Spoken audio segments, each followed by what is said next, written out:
មេរៀនទី4អ្នកដែលមានតួនាទីសំខាន់នៅក្នុងការរៀបចំយុទ្ធសាស្ត្រសំណួរដ៏សំខាន់មួយដែលខ្ញុំត្រូវបានគេសួរជាញឹកញាប់នៅពេលណាដែលខ្ញុំបានរៀបចំយុទ្ធសាស្ត្រផែនការសម្រាប់ក្រុមហ៊ុនគឺតើនរណាខ្លះគួរចូលរួមចម្លើយយ៉ាងសាមញ្ញបំផុតគឺ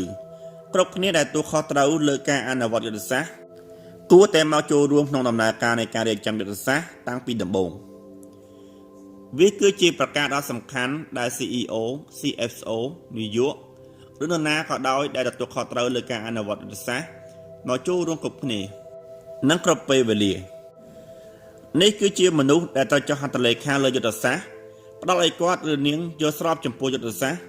និងធ្វើការសម្រេចចិត្តចាំបាច់ចុងក្រោយដើម្បីលៃលកពេលវេលាមនុស្សនិងធនធាននៅក្នុងការអនុវត្តយុទ្ធសាស្ត្រជាក់ស្ដែងអំណាចប្រធានក្រុមហ៊ុនកន្លងមកនេះខ្ញុំបានដឹកនាំវគ្គរៀបចំផែនការយុទ្ធសាស្ត្រ3ថ្ងៃឲ្យក្រុមហ៊ុនប្រេងដ៏ធំបំផុតប្រធានក្រុមហ៊ុនបានមកអង្គុយនិងចូលរួមគ្រប់វិនាទីនៃដំណើរការ3ថ្ងៃនោះគាត់បានស្ដាប់យ៉ាងយកចិត្តទុកដាក់ចំពោះអ្វីដែលគ្រប់គ្នាត្រូវនិយាយហើយបានធ្វើការត្រួតពិនិត្យនិងផ្ដល់យោបល់នៅពេលថ្ងៃបានកន្លងផុតនៅចុងបញ្ចប់នៃ3ថ្ងៃនោះមានការសហការគ្នានិងការតាំងចិត្តពីមនុស្សទាំងអស់ដែលបានចូលរួមដើម្បីក្រុមហ៊ុនដើម្បីជួយគ្នាទៅវិញទៅមកនិងដើម្បីទទួលបានជោគជ័យលើផែនការយុទ្ធសាស្ត្រ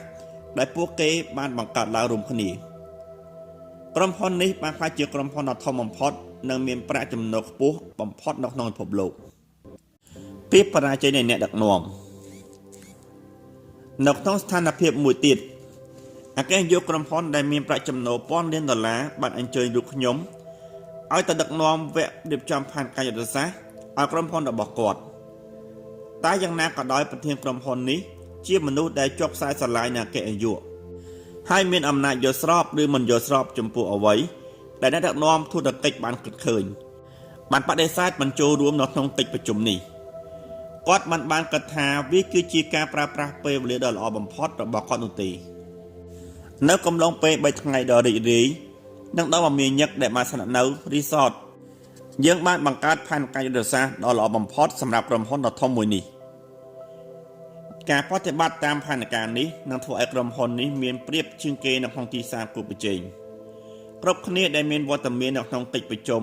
រៀបចំផែនការយុទ្ធសាស្ត្រមានអារម្មណ៍រីករាយចំពោះផែនការថ្មីនិងបានតាំងចិត្តនៅក្នុងការធ្វើឲ្យវាក្លាយទៅជាការពិតខ្វះការគ្រប់គ្រងឬលើកទឹកចិត្តប៉ុន្តែក្រោយមកនៅពេលដែលអគ្គនាយកបានពិភាក្សាពីផែនការថ្មីជាមួយនឹងប្រធាន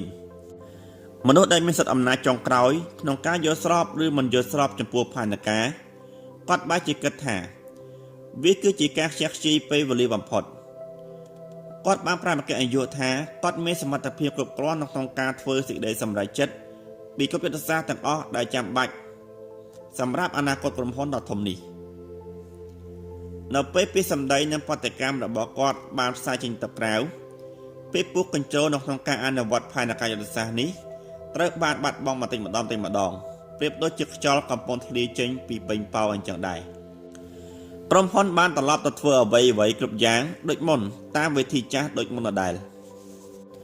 ពី3ឆ្នាំក្រោយមកក្រុមហ៊ុនដ៏ធំបានទទួលបានការគោរពនិងឲ្យតម្លៃពីសំណាក់អតិថិជននិងគូប្រជែងរបស់វា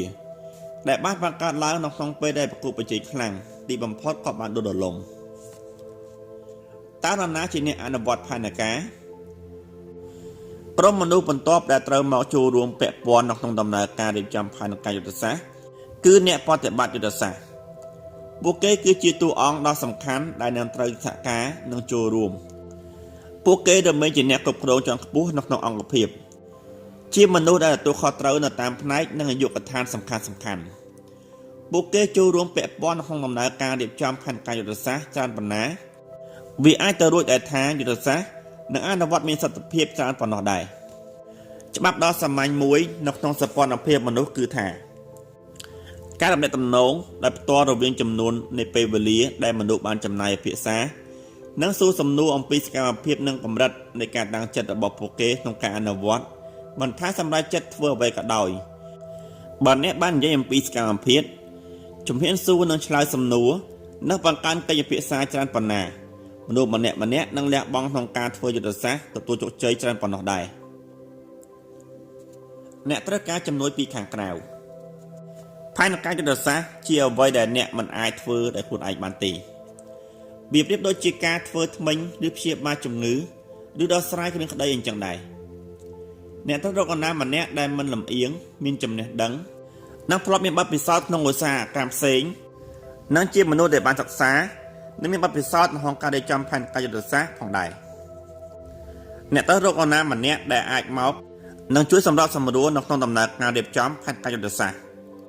មនុស្សនេះនឹងចំណាយពេលវេលាឆ្វែងយល់ពីក្រុមហ៊ុនរបស់អ្នកមនុស្សរបស់អ្នកទីផ្សាររបស់អ្នកការប្រកួតប្រជែងរបស់អ្នក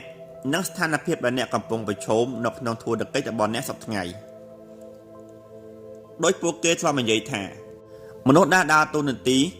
ជាមេធាវីតវ៉ារឿងក្តីដែលខ្លួនឯងជាមនុស្សល្ងងក្នុងខ្សែភ្នែករបស់អ្នកអតីត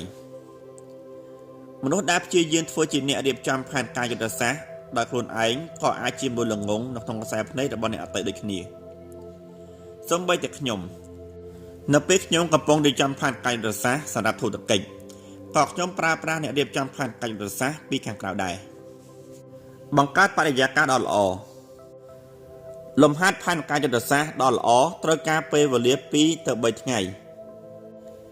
វាគឺជាប្រការដ៏ល្អបំផុតដែលត្រូវធ្វើនៅកន្លែងស្ងាត់កន្លែងដែលគ្មានការរំខាននិងកន្លែងដែលមនុស្សអាចធ្វើឲ្យចិត្តរបស់ខ្លួនឯងស្ងប់កន្លែងដ៏ល្អបំផុតមួយគឺកន្លែងកម្សាន្តដែលនៅឆ្ងាយពីទីក្រុងវាគឺជាទីកន្លែងដែលមិនធ្វើឲ្យបែកអារម្មណ៍ហើយគុណភាពនឹងការគិតនិងគំនិតចូលរួមរបស់មនុស្សម្នាក់នឹងមានទំនាក់ទំនងដែលផ្ទាល់ទៅនឹងចំនួននៃពេលវេលាដែលអ្នកដឹកនាំធុរកិច្ចបច្ចុប្បន្នអាចផ្ដោត